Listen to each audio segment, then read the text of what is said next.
मध्य प्रदेश सरकार में मंत्री कैलाश विजयवर्गीय इन दिनों काफी ज्यादा सुर्खियों में हैं। एक के बाद एक अपने बयानों को लेकर कैलाश विजयवर्गीय चारों तरफ घेरते जा रहे हैं।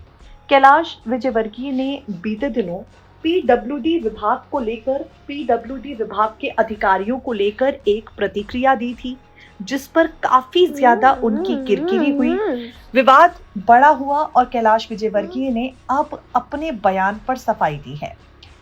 नगरीय विकास एवं आवास मंत्री कैलाश विजयवर्गीय ने कहा, 28 जनवरी को एक निजी शिक्षण संस्था में आयोजित कार्यक्रम के दौरान मेरी बात को काट छाट कर इस तरह प्रस्तुत किया मानो मैं किसी व्यक्ति विशेष के विरुद्ध व्यक्तिगत आरोप लगा रहा हूं, जबकि मेरे बयान की वास्तविकता, भावना और संदर्भ को सही तरीके से नहीं दर्शाया गया।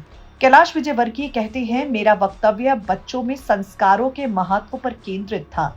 बच्चों में अच्छे संस्कार विकसित करने के लिए केवल विद्यालयीन शिक्षा ही नहीं बल्कि घर का वातावरण भी सकारात्मक होना जरूरी है। छोटे बच्चे अपना अधिकांश समय घर में बिताते हैं। ऐसे में यदि घर का माहौल ठीक नहीं होगा तो शिक्षा का अपेक्षित असर नहीं पड़ पाएगा।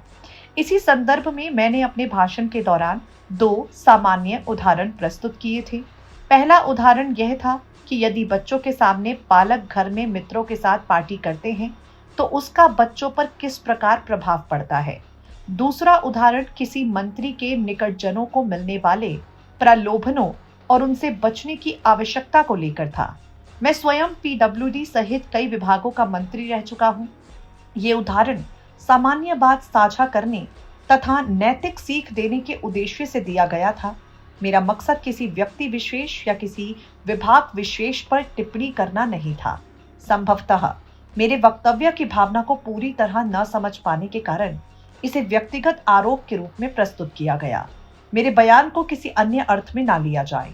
कैलाश विजयवर्गीय अपने बयानों को लेकर सुर्खियों में रहे। उनके इस बयान को लेकर उनकी काफी ज्यादा किरकिरी हुई, लेकिन अब कैलाश विजयवर्गीय ने साफ साफ कहा है कि मैंने किसी पर आरोप नहीं लगाया, सामान्य बात साझा करने के लिए महज एक उदाहरण दिया था। आपको बता दें, कैलाश विजयवर्गीय के बयानों को लेकर ही दिल्ली तक उन पर बुलावा आ चुका है। दिल्ली तक कैलाश विजयवर्गीय को तोल मोल कर बोलने की नसीहत दी जा चुकी है, जिसे फिलहाल कैलाश विजयवर्गीय मानते नजर नहीं आ रहे हैं। उनके द्वारा दिए गए बयानों के बाद बवाल मचता है और बवाल मचने के बाद वो सामने आकर अपने बवाल पर सफाई देते जा रहे हैं।